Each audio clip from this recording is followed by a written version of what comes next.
Feeling like a fairy up in here. I better not cry. No tears. I'm not a crying fairy. I'm a blind fairy. And sometimes a wine fairy too.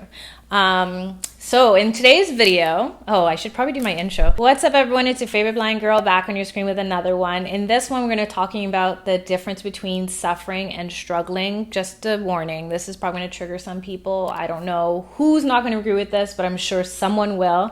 So if you do, keep it courteous in the comment section down below. Just a heads up, this is kind of like the way my podcast goes. We talk about things that happen in pop culture or my life, and I try to relate the lessons to make it useful for your life. So that's what I'm hoping to do with this video. But of course, along the way, I might offend someone because my opinions might not be the same as yours.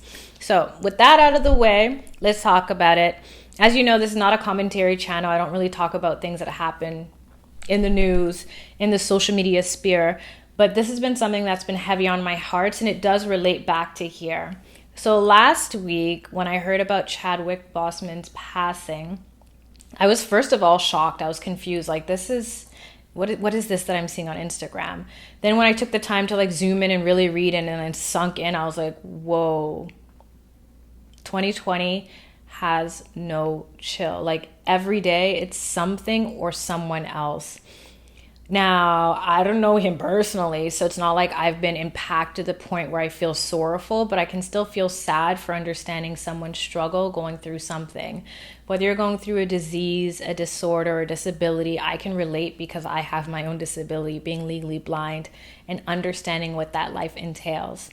If you guys didn't notice my last video that I filmed and posted, which was the perfume favorites, my energy was a little less lively than I would have liked it to be, being that I love fragrances, but I just couldn't pull it because this has been on my mind. Not just Chadwick Boseman, not just all the other people that have been lost this year and the years gone by, not just 2020 and the Rona, but just the idea that, life is meant to be lived, and along the way, there's going to be times that are good and times that are not so good, and times that are going to be hard and times that are going to be the best of times.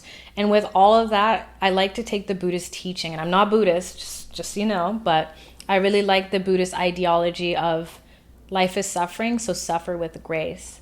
I always tell you guys in any video that I do about star guards that it is a choice to suffer. And this is a point that you might disagree and might get triggered, but please don't come for me. This is just how I see things.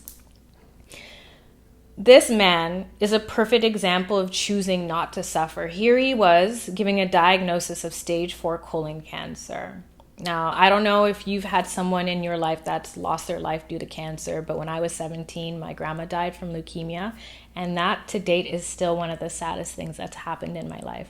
It's probably worse than losing my vision.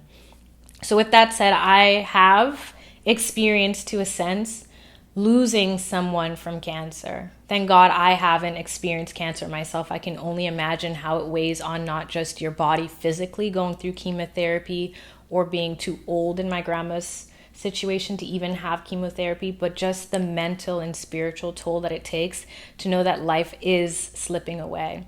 It's not anything new. I mean, we all know it, that if there's anything guaranteed in life, the joke is that it's death and taxes, and I never found that funny, but okay.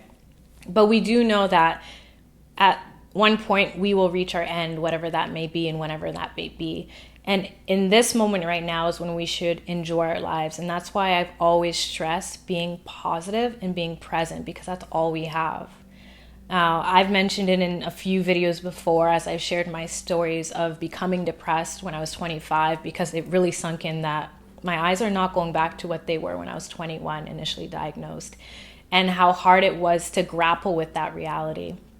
With that said, sitting here today at 31, I'm so much more confident and proud of who I am because I've used this as a way to build my character. So when I hear of stories like Chadwick, as much as I am sad, even though I don't know the man, I feel almost calm. This is going to sound so weird. I look at this man and I see not just the legacy of being a Black superhero, which if you didn't know we really need in these times of extreme societal turmoil and people just being divided over foolishness and people not seeing Black people as humans. It's just been so liberating to see Black excellence personified, not just on the big screen, but off, not just in the celebrity world, but in my everyday life. It just gives me hope for the future, pushing forward and seeing that people are seeing each other as people. But more than that, more than transcending racism and color and all of that, is the idea of a human being having a human experience and being given something they didn't ask for and deciding to be strong in spite of. Whenever you guys DM me and you say you're suffering with Stargard's, I don't want to correct you necessarily because it's your own experience, but I always remind you that it is a choice. And as much of it being a struggle, no one can ever take that away from you. Don't make it hard on yourself by deciding to suffer on top of it. There's going to be things in your life, and whether you're blind, legally blind, partially sighted, have another disease, disorder, disability, or nothing at all, something's going to happen in your life that's going to challenge your character. And it's up to you in that moment or the moments that come after, once you've given yourself the permission to process and be a human being, to decide to be better than you were before.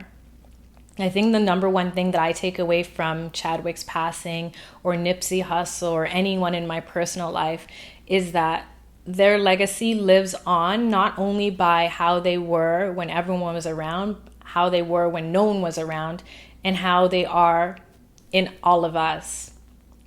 So one of the things that I want to take to live on his legacy is just to always remember that I am not my disease. I am not the diagnosis that's been given to me. Yes, my vision has been deteriorating, and yes, some of your vision has been deteriorating, or whatever you're going through.